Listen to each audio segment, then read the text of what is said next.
여러분, 예수님은 왜 이 땅에 오셨을까요? 또 한 번 오시면 됐지 왜 또 오실까요? 예수님이 오신 것과 우리는 무슨 상관이 있을까요? 그리고 다시 오실 주님은 우리는 왜 기다려야만 할까요? 이런 질문들을 가지고 대림절 말씀을 좀 생각해 보려고 합니다. 단지 한 몇 구절로 예수님의 처음 오신 것, 2000년 오신 걸 초림이라 그러죠. 그 다시 오실 주님이 재림인데, 초림과 재림을 단지 몇 구절로 이렇게 몇 구절 안에 표현되어 있는 성경 구절이 있습니다. 히브리서 9장 26절부터 28절인데 우리가 27절을 잘 알고 있습니다. 한 번 죽는 것은 사람에게 정해진 것이요 그 후에는 심판이 있다.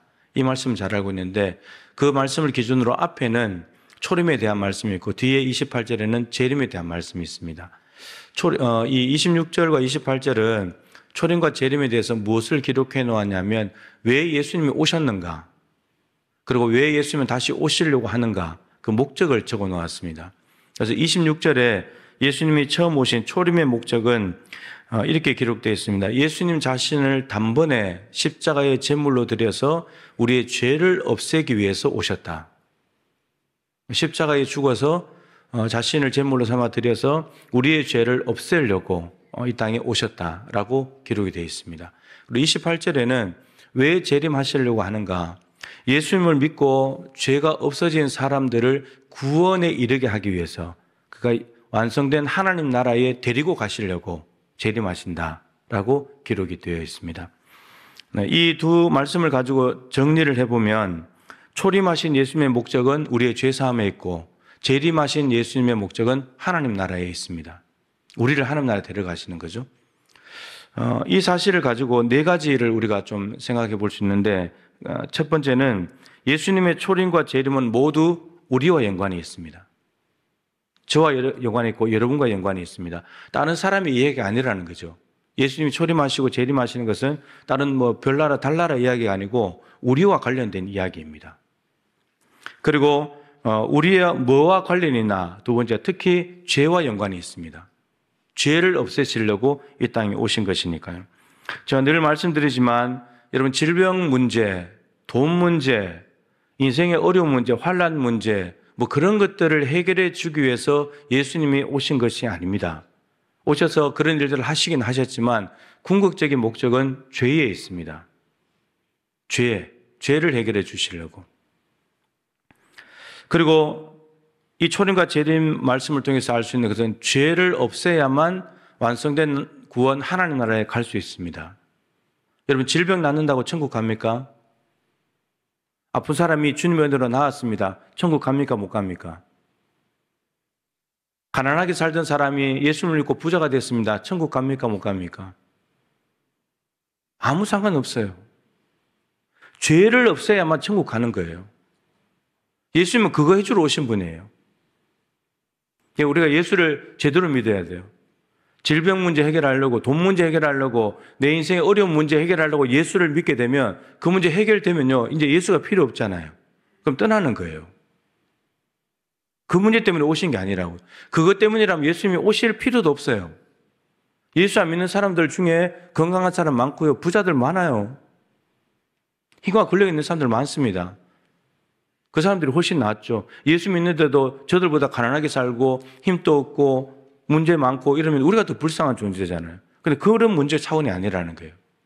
죄를 없애야 하나님 나라 갈 수 있기 때문에 예수님은 죄를 없애기 위해서 오셨고, 그 없어진 사람들을 데리고 하나님 나라에 가시기 위해서 다시 오신다고 약속하셨습니다.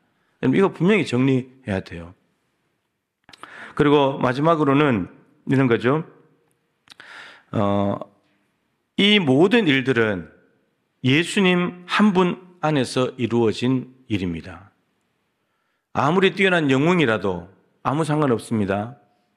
자칭 메시아를 하는 사람과도 상관없어요. 다른 이름 주신 적이 없어요. 오직 예수 그리스도, 이 한 분 안에서 초림과 재림은 다 이루어지는 일들입니다. 하나님이 예수님을 보내셨지 다른 교주를 보내신 적이 없습니다. 오직 예수 그리스도이십니다. 이런 사실로 미루어 보아서 초림과 재림 사이를 살아가는 우리가 예수님을 믿는 데 있어서 가장 마음을 쏟아야 할 부분은 죄입니다. 예수님께서 죄를 없애기 위해서 초림하셨다 그러는데 그럼 예수님 누굴 찾아갈까요? 죄를 없애기 위해서 오셨다면 예수님은 누구를 찾아갈까요? 죄인을 찾아가는 거예요. 여러분, 의인들은 찾아가지 않아요. 그리고 의인들은 자기들 스스로가 예수님 필요 없다고 말해버려요. 자기들 의인이니까 예수 필요 없다는 거죠. 예수님은 죄인을 찾아갑니다. 그 사람을 찾으러 오신 분이니까. 오늘 본문은 삭개오가 예수님을 만난 이야기입니다. 삭개오는 오늘 본문에 정보를 주고 있습니다. 세리장이라고. 세리들 중에서도 장인, 세무서장 같은 사람들이죠. 그리고 부자입니다. 돈이 많다는 거예요. 그런데 이 삭개오가 왜 이렇게 됐냐? 로마가 지금 이스라엘을 다스리고 있기 때문에 이스라엘은 세금을 갖다 바쳐야 됩니다. 그런데 세금을 갖다 바치기 위해서 로마 사람을 세우는 것이 아니고 이스라엘 사람 중에 사람을 세워가지고 자기 민족에게 세금을 받아서 로마에 갖다가 주면서 자기 나머지 돈을 챙기는 사람인 거죠. 그러니까 원래 있는 세금보다 더 많이 부과를 해야 되겠죠. 부과된 세금만큼은 로마에 갖다 줘야 되니까. 나머지 자기가 챙겨야 되니까. 그러니까 부당한 이익을 챙기면서 부자가 된 사람입니다. 그러면서 세무서장까지 된 사람이죠. 그리고 그렇기 때문에 동네 사람들은 대놓고 죄인이라고 말합니다. 7절에 보시면 예수님이 삭개오 집에 들어갈 때 제가 죄인의 집에 들어갔다고. 그러니까 여리고 있는 사람들은 삭개오 저 사람은 죄인이야. 이거 누구나 다 아는 사람이에요. 대놓고 죄인이라고 말하는 그런 사람이라는 거죠. 그런데 예수님께서 오셨다는 소문을 듣고 삭개오는 예수님이 3절에 보시면 어떠한 사람인가? 예수님이 도대체 어떤 사람일까? 뭐 소문을 들은 게 있겠죠. 예수님이 갈릴리 바다 쪽에 사역하시다가 지금 내려오셨는데 분명히 소문을 듣고 있을 겁니다. 그래서 예수님이 궁금해가지고 이제 보기 위해서 달려가는데 장애물이 있었습니다. 장애물은 내적도 있었고 외부적인 것도 있었고 내적으로는 키가 작은 거. 그 사람들이 너무 많아가지고 키가 작으니까 볼 수가 없었던 거죠. 그리고 또 가려고 하는데 외부적인 한계로 사람들이 많이 모여 있는 겁니다. 그럼 앞으로 전진할 수가 없는 거예요. 네. 그래서 어떻게 했냐? 앞으로 어쨌든 달려가서 나무 위에 돌 모아가 나무 위에 올라갔습니다. 예수님의 동선을 어느 정도 보고 가서 올라가게 된 거죠. 그런데 예수님께서 삭개오를 보시면서 삭개오의 마음을 아신 거죠. 제가 날 보려고 저렇게 사모하는구나. 그 마음을 아시고 삭개오야 속히 내려오너라 라고 말씀하시면서 오늘 내가 내 집에 가서 유하여야 되겠다. 하룻밤 자야 되겠다. 이렇게 말씀하십니다. 여러분, 이 말씀은 예수님의 모든 말씀은 구원에 대한 초청 말씀입니다. 그러니까 이런 거죠. 예수님께 지금 삭개오에게 네 집에 오늘 하루 자야 되겠다 이 말은 오늘 네 집에서 1박 좀 하자. 오늘 내가 잘 데가 없으니까 이런 차원이 아니고 내가 문 밖에 서서 두드리노니 누구든지 내 음성을 듣고 문을 열면 내가 그에게로 들어가 그와 더불어 먹고 그는 나와 더불어 먹으리라. 여러분, 나를 영접해. 나를 영접할 거야, 거절할 거야. 이 구원으로 초청하시는 거거든요. 나는 네 집에 들어가고 싶단다. 이제 네가 문을 열어야 된다. 구원으로 초청하시는 말씀이에요. 근데 이 초청에 삭개오는 급히 내려와서 예수님을 영접합니다.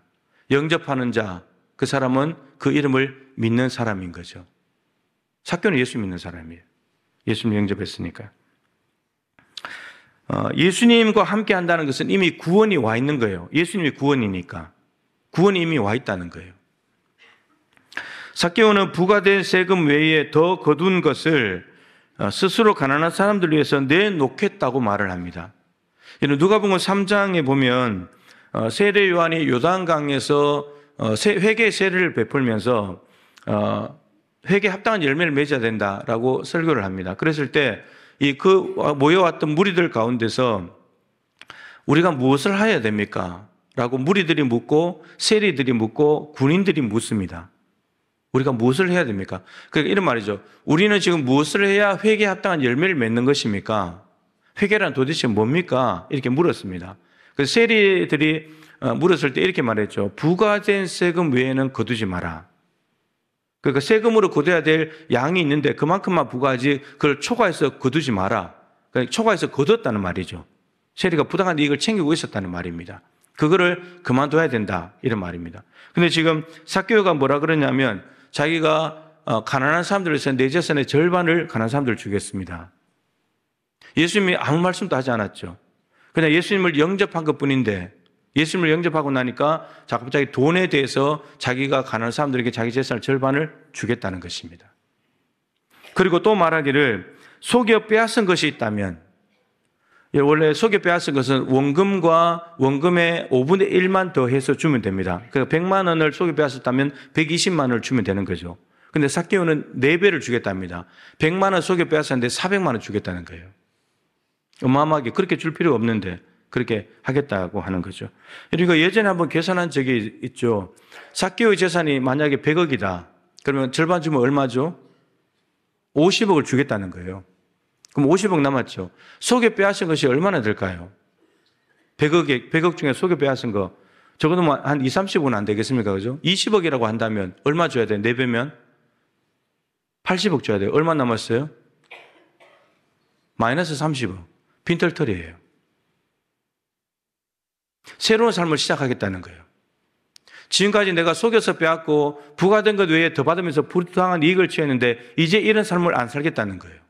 깨끗하게 정리하고 내가 새로운 삶을 살겠다고 지금 삭개오는 스스로가, 자기 스스로가 하나님 앞에 회개하면서 지금 죄를 다 깨끗하게 씻으려고 하고 있다는 거죠. 누가복음의 제자도는요 매우 엄격합니다. 14장 33절에 보면 이런 말씀이 있습니다. 누구든지 자기의 모든 소유를 버리지 아니하면 능히 내 제자가 되지 못한다. 예수님의 제자가 되려면 자기에게는 모든 소유를 버려야 됩니다. 모든 소유를. 그리고 18장에 보면은 18장 20절 바로 앞에 나오죠. 부자 청년 한 관리라고 되어 있는데 이 사람이 와서 어떻게 하면 영생을 얻습니까 주님? 그랬을 때 네 재산을 가난한 사람들에게 다 나눠줘라. 그리고 나를 따라오너라.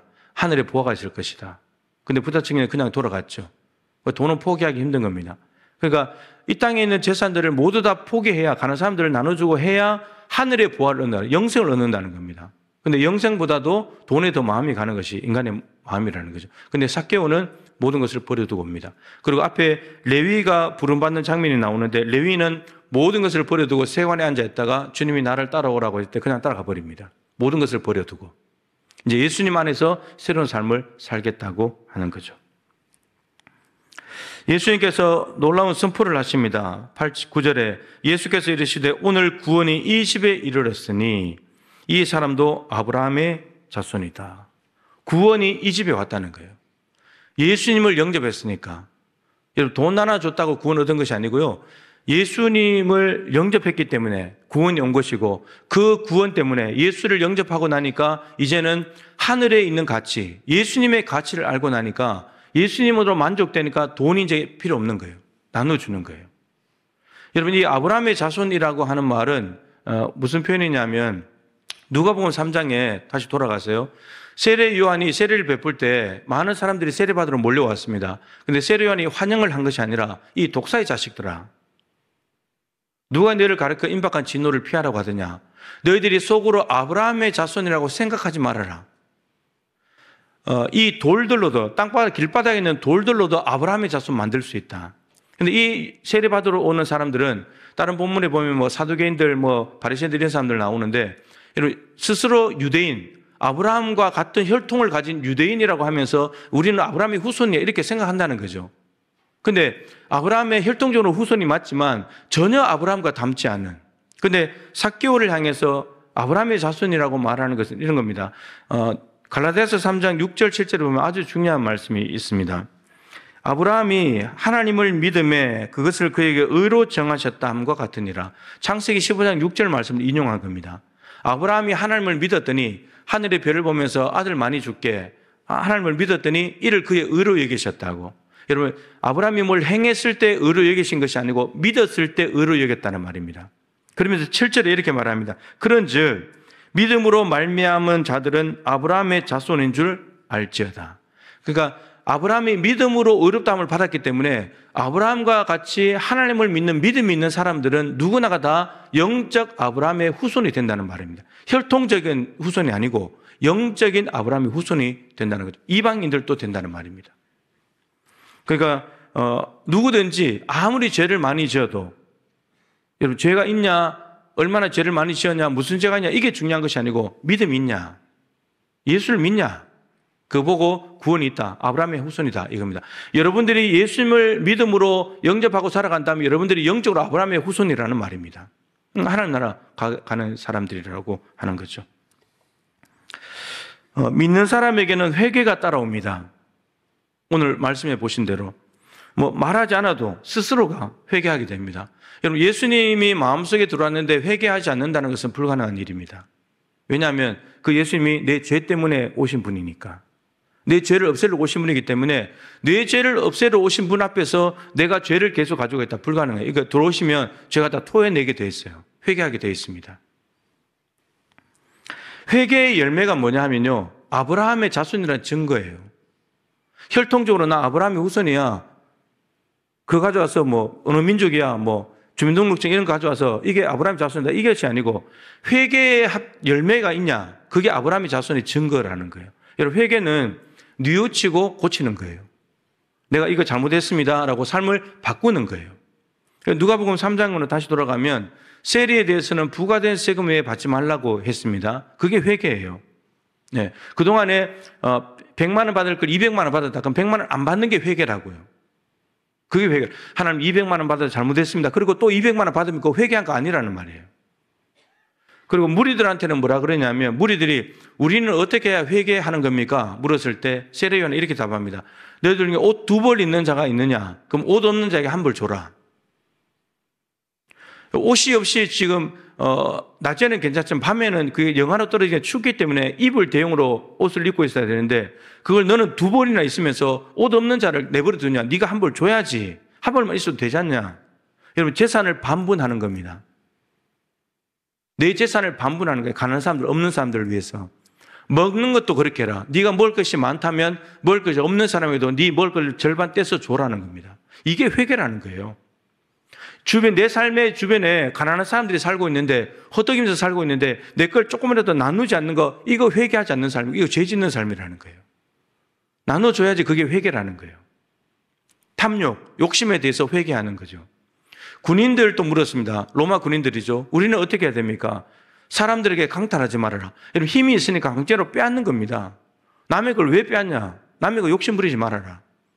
그리고 거짓으로 고발하지 마라. 여러분, 자기들은 힘과 권력이 있으니까 이스라엘 백성들하고 관련돼서 무슨 일이 생기면 거짓으로 고발해 버리는 거예요. 진실하게 살아야 된다. 그리고 받는 급료를 족한 줄 알아라. 로마 군대에서 파견 와서 근무하고 있다면 로마 정부에서 주는 급료를 만족한 줄 알아라. 이거 때문에 욕심 부려서 남의 걸 더 빼앗고 살지 말라고. 여러분, 이게 회개라는 겁니다.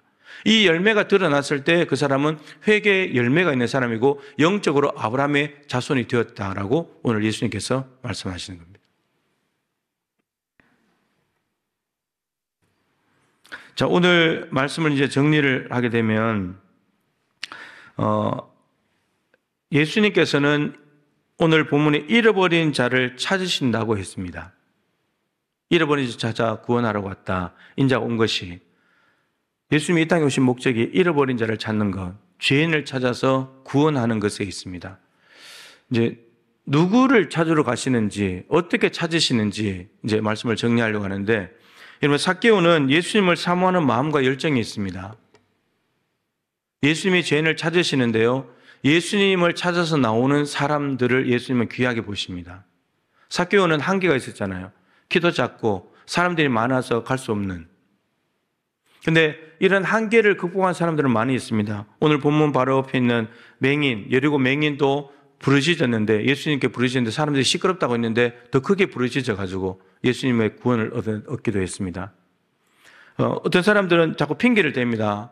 키가 작아서 못한다. 사람들이 많아서 못한다. 그런데 삭개오는 방법을 찾습니다. 내가 키도 작고 사람들이 많은데 어떻게 하지? 그럼 나무 위에 올라가야지. 예수님이 그 마음을 아시는 겁니다. 예수님이. 말씀드렸죠. 의인들은, 여러분, 저가 죄인의 집에 들어갔다. 예수님이 삭개오의 집에 들어갔을 때 예수님 왜 죄인의 집에 들어가시지? 이렇게 말한다는 것은 지금 이렇게 말하는 사람이 저 삭개오 죄인과 자기를 구별시켜 놓는 거거든요. 나는 의인이야. 나는 죄하고 달라. 이렇게 말하는 거거든요. 예수님 영접하지 않는 거예요. 예수님 필요 없다는 거죠. 여러분, 두 번째, 아무리 사람들이 공식적으로 말하는 저 사람 죄인이야 이렇게 말하는 사람이라 할지라도 예수님께 마음을 열면, 예수님을 영접하면 예수님께서는 네가 아브라함의 자손이다 구원하여 주십니다. 예수님 그 마음을 아시는 거죠. 여러분, 이 당시에 삭개오만 키가 작았겠죠? 키 작은 사람이 삭개오밖에 없었겠죠? 부자가 삭개오밖에 없었겠죠? 세리가 삭개오밖에 없었을까요? 다른 사람도 다 죄인인데 삭개오 집에 가는 예수님 보고 죄인의 집에 들어갔던 많은 사람들도 죄인일 텐데 근데 예수님께 마음을 안 내는 거예요. 여러분, 삭개오만 죄인이 아닙니다. 그 당시에 많은 죄인들이 있었지만 삭개오만 나무에 올라가서 예수님의 하나 열정을 나타내면서 마음을 열었습니다. 내 집에 가야 되겠다. 주님 들어오십시오. 예수님은 누구를 찾으시는가? 예수님을 맞이하는 사람들을 찾으십니다. 거절당하시지만 가서 죄인들을 찾으시는 겁니다. 근데 의인들은 거부하고 죄인들은 받아들이는 거죠. 예수님을 믿고 영접하는 사람에게는 회개에 합당한 열매가 있습니다. 오늘 말씀해 보신 대로 많은 열매들이 맺혀지는 것이 바로 아브라함의 후손들입니다. 여러분들은 예수님을 믿고 얼마나 삶이 바뀌어졌습니까? 삭개오는 돈이 전부였죠. 돈이 최고였습니다. 돈이 만능이었고 사람들에게 손가락질 받지만 돈이 많기 때문에 그래도 그것 때문에 위안을 삼고 살아가는 사람인데 이제 예수님을 영접하고 나니까 하늘의 은혜가 들어오고 나니까 돈에 대해서 이제 별로인 거예요. 빈털터리가 돼도 괜찮은 거예요. 예수님이 영생 주시는 분이니까. 구원 얻으니까. 돈 많이 가지고 있어도 구원 못 얻으니까. 친구 하나 집에 와서 잘 사람이 없었으니까. 근데 예수님이 집에 들어와서 주무신다니까. 예수님 모든 걸 다 얻은 거니까. 새로운 삶을 살겠다라고 하는 것입니다. 예수님께서는 오늘도 찾아오십니다. 문 열어라. 내가 들어가서 살고 싶다. 베드로후서 3장에 보면 예수님이 재림이 이제 늦추시고 계신데 왜 늦추고 계시냐면 한 사람이라도 더 회개하고 구원 얻기를 원하셔서. 지금도 재림하시기 전까지 예수님께서 가장 하시는 일들은 죄인을 찾아다니시는 일을 한다는 거죠. 그럼 승천하시는데 누가 하느냐? 여러분, 그 사명은 교회에 주어져 있습니다. 그럼 우리가 해야 될 일이 뭔가 하면 초림하신 예수님을 마음속에 영접한 우리들은 날마다 죄와 싸우면서 회개의 열매를 맺는 삶을 살면서 동시에 재림하실 주님을 기다리면서 한 사람이라도 더 구원 얻기 위해서 영혼들에게 전도하고 사람들을 주님께로 인도해야 하는 일들을 우리가 해야 될 일이다라고 하는 것입니다. 예수님께서 2000년에 초림하셨고 다시 재림하신다는 것은 성경에 기록하고 있는데 여러분 이것을 아는 것이 중요한 것이 아니라 영접해야 합니다. 예수님을.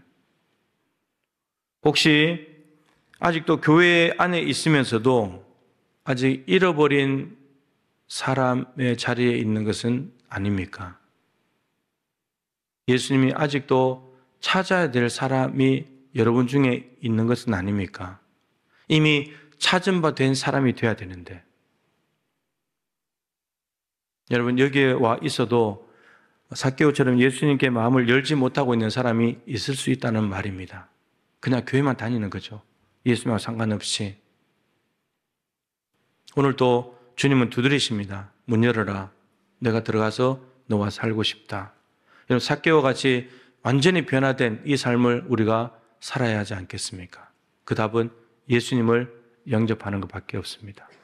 오늘도 잃어버린 자를 찾아 우리 가운데 오시는 주님을 영접하고 주님 인도하심을 따라서 영원한 하나님 나라에 이룰 수 있는 저와 여러분 다 될 수 있기를 바랍니다.